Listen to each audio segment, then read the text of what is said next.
Bonjour à tous. Alors aujourd'hui, je vous propose équation cartésienne de plan. On va déterminer une équation cartésienne d'un plan et ensuite on vérifiera si des points sont ou ne sont pas dans ce plan.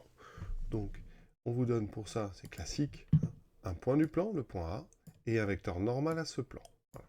Première question, déterminer une équation cartésienne du plan P. Alors ça, c'est une méthode qu'il faut connaître absolument par cœur. Pour ça, comme on a un vecteur normal, le vecteur n, donc de coordonnées 1, 1, moins 2, est normal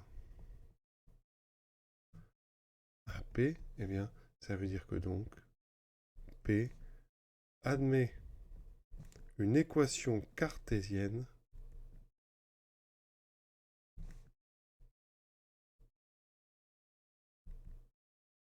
sous une forme vraiment connue, sous la forme, donc, alors ça va être AX, alors le A c'est 1, donc 1X, plus 1Y, moins 2Z, ça c'est, vous voyez, devant les lettres X, Y et Z, j'ai mis les coordonnées du vecteur normal, on rajoute plus D égale à 0, avec le nombre D qui est un réel qu'on va déterminer. Comment on le détermine? Eh bien avec le point A.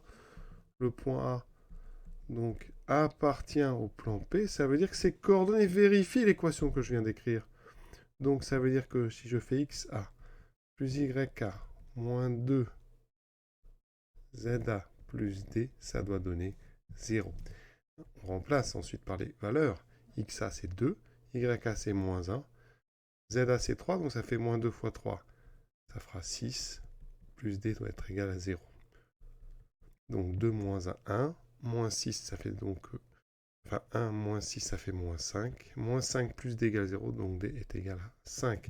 Conclusion, le plan P, 2 points, admet comme équation x plus y moins 2z plus 5 égale 0.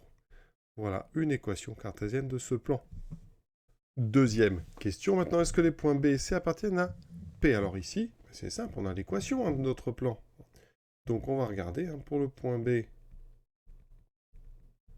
Donc on va remplacer et on va calculer xb plus yb moins 2zb plus 5. On ne met pas encore que ça fait 0, d'accord?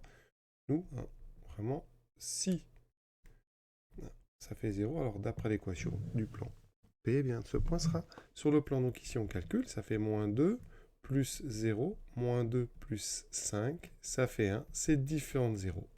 Donc les coordonnées du point B ne vérifient pas l'équation cartésienne de P, donc B n'appartient pas au plan P. On fait pareil avec le point C. On calcule XC plus YC moins 2ZC plus 5. Ça me donne donc 3 plus 0. Ici, moins 2 fois 4, 8 plus 5. Effectivement, là, vous voyez, ça fait 0. Donc le point C appartient au plan P. Vous voyez, une équation cartésienne, ça sert déjà à ça, à vérifier rapidement, très rapidement, si un point est ou n'est pas dans un plan. Voilà, à très bientôt.